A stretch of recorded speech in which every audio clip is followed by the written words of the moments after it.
everyone, we are the group 4 and we will be discussing the topic about lipids. I know that most of us are already familiar with lipids, but let's have a quick review. Lipids are a diverse group of water-insoluble organic compounds including fats, oils, waxes, and asteroids that serves as crucial energy storage, structural components of cell membranes, and signaling molecules. So, kapag naririnig natin yung term na lipids, anong unang lumalabas sa isip natin? Probably fats and oil, right? Though, it is correct that some common examples of lipids are fats and oils, but it also ranges into different form rather than just fats and oils. So later on, I will be discussing the other roles and functions of lipids. Lipids are generally insoluble in water but soluble in organic solvents like ether or chloroform. Meaning, lipids are hydrophobic. Lipids are insoluble in water because they are nonpolar while water is polar. In chemistry, there is a rule called like dissolves like, meaning to say, substances with similar chemical structures and electrical charges tends to dissolve in one another. Since water molecules have a partial charge, they prefer to hang out with other charged or polar substances.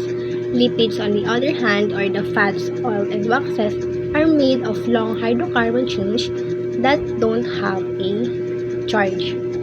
Because they can't form hydrogen bonds with water, the water molecules essentially stick to each other and push the lipids aside, causing them to clump together or float on top. Lipids are primarily composed of carbon, hydrogen, and oxygen atoms. Next is the function of lipids. Lipids are also known as the energy storage. Lipids are considered the body's primary energy storage because they offer a much higher energy density and storage efficiency than other macromolecules. Lipids deliver 9 calories per gram, allowing the body to store vast amounts of fuel in a small amount of space. Also, because of lipids are hydrophobic, they do not require water to be stored. This water storage makes lipid a lightweight and stable long-term reserve, functioning like a high-capacity battery that the body can rely on during periods of fasting or prolonged physical exertion. Second, it helps with cell membrane structure, where lipids act as the fundamental structure foundation, primarily in the form of phosphorylated bilayer. Third, it helps with production of hormones. Lipids contribute to hormones production by serving as a structural precursor for asteroids hormones, which are synthesized from cholesterol. Because these hormones are lipid-based, they possess unique chemical properties that allow them to pass directly through the fatty cell membranes of target cells to initiate biological changes. Lastly, lipids are essential for vitamins absorption because they act as the necessary vehicle for fat-soluble vitamins, which includes the vitamin A, D, E, and K. Unlike water-soluble vitamins that dissolves directly into the bloodstream, vitamins A, D, E, and K requires dietary fats to be broken down and packaged into transport unit called micelles within the digestive tract. The micelles will carry the vitamins across the lining of the small intestine and into the lymphatic system before they enter the blood. Without the presence of lipids during the digestion, the body cannot effectively capture these nutrients, often leading them to being classed as waste even if they consume in high quantities. Now we have here the fatty acid. It is a fundamental building block of lipids and a crucial source of energy for the body. Chemically, it consists of long chain of carbon and hydrogen atoms with a carboxyl acid group at one end. Now, we have two types of fatty acid, the unsaturated and the saturated fat. Saturated is also known as bad fats. It is a type of dietary fat that is usually solid at room temperature. It consists of fat molecules with hydrogen atoms, meaning there are no double bond between the carbon atom in their chain. Common examples of saturated fat are butter, cheese, and meat. Next is the unsaturated. widely considered as healthy fats and are typically liquid at room temperature. They contain one or more double band in their fatty acid chain, meaning they have fewer hydrogen atoms than saturated fats. Common examples of these are vegetable oil and the likes. Now, we will have more information regarding lipids that will be discussed by Miss Evangelista. Thank you! Good day everyone, I will start with triglycerides. Triglycerides are the most common type of fat found in our body and in the food we eat. They are stored in fat tissues and serves as a major source of energy. When we eat more calories than needed, the excess is converted into triglycerides and stored. Later, these are broken down to supply energy when the body needs it, especially during fasting or physical activity.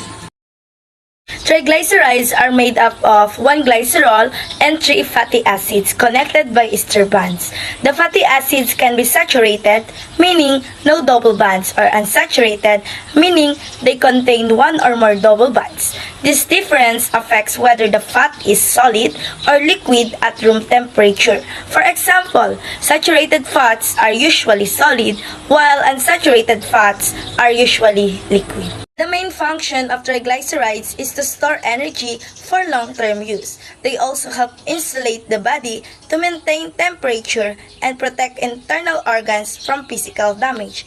In addition, triglycerides serve as energy reserve that body can break down into fatty acids and glycerol during metabolism. Now let's proceed to the source and examples. Triglycerides are found in both plant and animal sources. Examples include animal fats like meat and butter and plant-based oils like coconut oil and olive oil. They are also present in dairy products, nuts, and seeds. However, too much intake of triglycerides, especially from unhealthy fats, can lead to health problems like heart disease. Now, let's move on to waxes. Waxes are type of lipid made up of fatty acids and long-chain alcohols. They are solid at room temperature and are highly waterproof. Unlike triglycerides, waxes are mainly used for protection rather than energy storage. The structure of waxes consists of a long fatty acid chain joined to a long alcohol chain through an ester band. This structure makes waxes very stable, nonpolar, and resistant to water. Because of this, they do not dissolve in water and are not easily broken down by the body. Waxes have important protective roles in both animals and plants. In plants, they form a waxy coating called the cuticle, which prevents water's loss and protects against pathogens. In animals, waxes help protect skin fur and feathers by keeping them dry and clean. They act as a barrier against environmental damage. Common examples of waxes include beeswax, which is used by bees to build honeycombs, and earwax, which protects the ear from dust and microorganisms. Plants also have a waxy coating on their leaves, and wax is commonly used in candles and polishes. This example shows how waxes are useful in both nature and everyday life.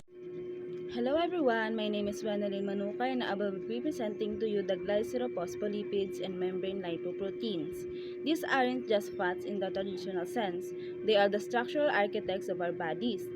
Glycerophospholipids serve as the primary building blocks of cell membranes, providing the essential semi-permeability that allows our cells to function and survive.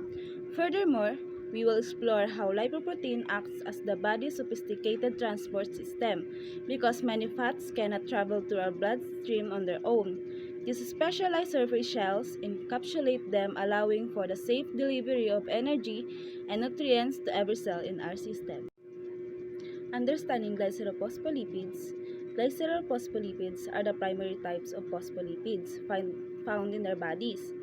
Their most important job is forming the cell membrane, which acts like a gatekeeper to control what enters and what leaves the cell.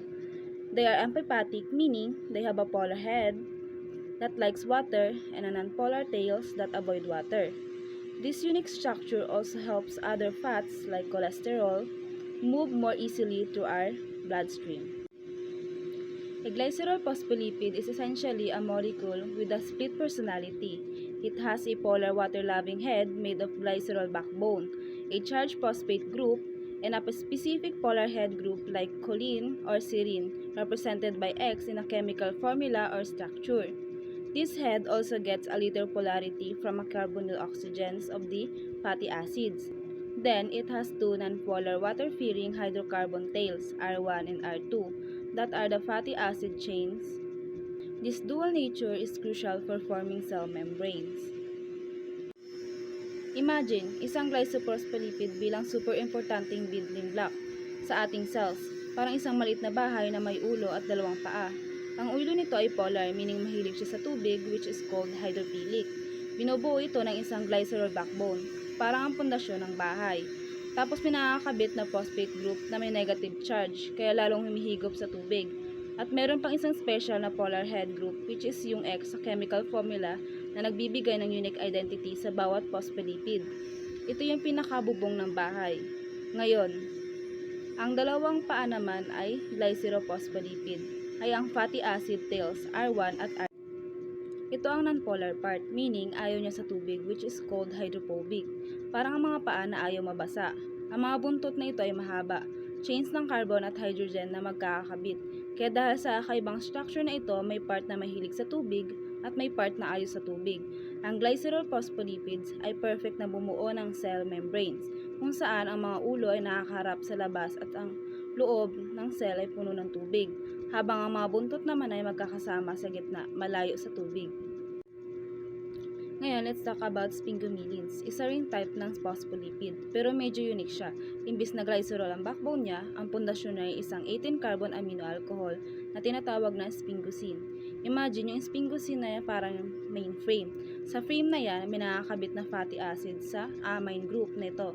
At hindi ito basta-basta link, kundi nakalink via amide bond, so matibay yan. Tapos, sa lower part ng sphingosine, sa may hydroxyl group, yung isa sa mga hydroxyl group sa taas ay free lang. Doon naman nakakabit ang isang amino alcohol phosphate ester. Kaya ang ending para siyang ulo na may phosphate at amino alcohol at may buntot na fatty acid. Pero ang structure niya ay based sa sphingosine. Hindi siya glycerol.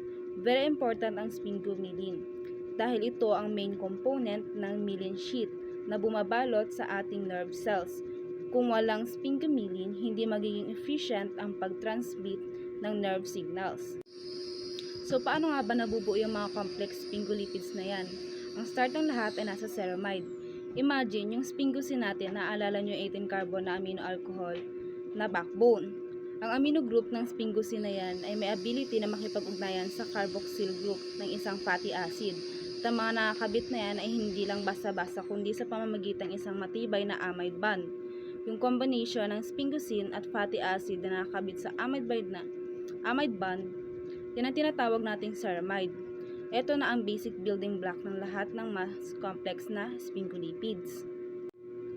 Ngayon, para naman sa mga sphingolipids, yung iba't ibang polar head na gusto nating ikabit, parang yung mga decoration sa ceramide base na ikinakabit sa terminal hydroxyl group, yung pinakadulo na OH group ng sphingosine part ng ceramide.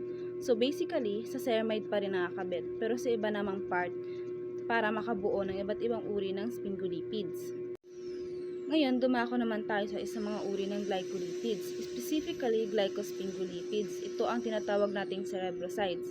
Naalala nyo yung ceramide natin kanina na nabuo mula sa sphingosine at isang fatty acid? Ang cerebroside ay parang upgraded ceramide. May nakakabit lang siyang isang sugar molecule na monosaccharide sa terminal hydroxyl group ng ceramide. Kadalasan, ang sugar na ito ay galactose. Kaya kung makikita yung galactose na nakakabit sa cerebroside na yan, ang mga cerebroside na ito ay super importanteng makikita sa cell surface ng ating mga cells. Bakit? Kasi sila ang malaking bahagi ng process ng cellular recognition. Sila ang tumutulong sa cells na may kilala ang isa't isa at vital din sila sa ating immunity. Parang sila ang ID badge ng cell para malaman kung friend o foe ba ang lumalapit. From cerebrosides, let's move on to gangliosides. Isa pa ring fascinating type ng glycosphingolipid na mas complex kaysa sa cerebrosides. Kung sa cerebroside ay isang monosaccharides lang ang nakakabit sa ceramide, dito sa ganglioside dalawa o higit pa na monosaccharides ang nakakabit. Usually kasama ang glucose at galactose at minsan pati other complex sugars. So, isipin mo, ceramide na may mas mahabang chain ng sugars na nakakabit sa kanya. Ang mga ganglioside na ito ay super abundant o sobrang dami sa cell membranes ng ating mga neurons. Kaya mahalaga sila sa utak at nervous system at higit lang sila basta nandoon. Sa cell surface, they act as very important receptors for hormones. At hindi lang sila basta nandoon sa cell surface, they act as very important receptors for hormones. Parang sila ang antena or ear ng cell na sumasalo ng mga signal mula sa hormones, telling the cell what to do. So ano nga ba ang silbi nitong mga glycolipids sa ating katawan? Bukod sa pagiging complex nila, una sa lahat, sila ay essential part ng cell membranes natin. Remember, nandoon sila sa labas ng cell kaya sila ang unang interaction point. Dahil dito, ang glycolipids din ang may malaking papel sa pagdetermine ng blood group ng isang tao. Yes, yung type ng sugar na nag-a-attach sa red blood cells mo ang nagsasabi kung type A, B, AB o O ka. Ang mga glycolipids na ito ay nag-a-act din bilang receptor sa surface ng red blood cell, kumukuha ng signals. Interestingly, hindi lang tayo ang gumagamit ito. May ilang viruses at bacteria tulad ng cholera na gumagamit din ng glycolipids sa sarili nilang cell surface. Pero wag ka, hindi lang para pathogen yan. Dahil sa presensya ng mga glycolipids na yan sa pathogens, nakakatulong ito sa ating immune system na makilala ay destroy ang mga bad guys na ito at linisin sila mula sa ating katawan. Kaya kahit simpleng sugar sa labas ng cell, napakaraming importanteng function pala. Ngayon, pag-usapan naman natin ang lipoprotein membranes na mas kilala din bilang surface shells. Ito ang mga parang taxi o delivery truck na nagdadala ng fat sa ating dugo. Ang mga shell na ito ay apathetic monolayers. Ibig sabihin, mayroon silang dalawang mukha. May part na mahilig sa tubig at may part na ayaw sa tubig. Ginawa sila mula sa iba't ibang components. May phospholipids na aalala niyo yung may ulo at dalawang buntot, free cholesterol at apolipoproteins. Mga protina na nakakabit sa lipids. Ang trabaho ng hydrophilic shell na ito ay balutin ang isang hydrophobic core. Ito yung loob na ayaw sa tubig. Core na ito ay ang triglycerides, mga taba na source ng energy at cholesterol esters. Dahil sa hydrophilic na balot na ito, nagiging posible ang transportasyon ng lahat ng fats o lipids na yan through our aqueous blood plasma o dugo natin, mostly tubig. Kung wala yan, hindi makakagalaw ang fat sa ating bloodstreams. So ano nga ba ang mga key components at kanilang functions sa lipoprotein membrane na ito? Unahin natin ang phospholipids. Naaalala natin yung polar head at hydrophobic tails. Dito sa lipoprotein, sila ay nakaayos ng napakatalino. Ang kanilang polar heads ay nakaharap sa palabas, patungo sa watery environment ng dugo, habang ang kanilang hydrophobic tails naman ay nakaturo papasok kung nasaan ang lipid core. Parang isang safety net yan. Sumunod naman ang free cholesterol. Sila ay nakasiksik sa pagitan ng mga phospholipids para stabilize ang membrane. Parang scaffolding na nagpapatibay sa structure. Ngayon, tingnan naman natin ang structure at types ng mga lipoproteins. Hindi lang sila basta iisang klase. Iba-iba yan. Ang pag-classify sa kanila ay based sa kanilang density at surface composition. Imagine na may iba't ibang taxi para sa iba't ibang kargada. Una, meron tayong HDL or high density lipoprotein. Ito yung tinatawag na good cholesterol. Sila ang pinakamaliit sa lahat at may highest protein to lipid ratio. Ibig sabihin, mas marami silang protina kaysa sa taba. Ang HDL ay parang ang clean crew na kumukuha ng excess cholesterol mula sa tissues at binabalik sa atay. Pangalawa ang LDL or low density lipoprotein o bad cholesterol. Sila naman ay rich in cholesterol esters. Ibig sabihin, mas marami silang dalang cholesterol na naka-storage form. Kapag marami nito, pwede itong mag-deposit sa arteries at magdulot ng problema. At panghuli, meron tayong VLDL or very low density lipoproteins at chylomicrons. Ang dalawang ito ay rich in triglycerides. Sobrang dami ng taba na pang-energy ang dala nila at mas malaki ang size nila kumpara sa HDL at LDL. Ang VLDL ay galing sa atay at nagdadala ng bagong gawang taba habang ang chylomicrons naman ay galing sa bituka at nagdadala ng taba galing sa kinain natin. So makikita nyo, kahit isang pamilya lang sila ng lipoproteins, bawat isa ay may kanya-kanyang hitsura, laman at trabaho sa katawan. So ano nga ba ang pangunahing function and transport ng mga lipoproteins? Simple lang pero critical. Ang kanilang espesyal na membrane o surface shell ay siyang dahilan kung bakit naipapasa ang fats ng ligtas at maayos sa ating dugo. Imagine na kung walang balot ang mga taba, hindi sila makakasama sa ating blood plasma na mostly ay tubig. Pero hindi lang basta pagdadala ang trabaho nila. Ang surface shell na ito may kakayang makipag-ugnayan sa cell membranes sa pamamagitan ng mga receptors. Parang may unique barcode ang lipoprotein at may scanner ang cell.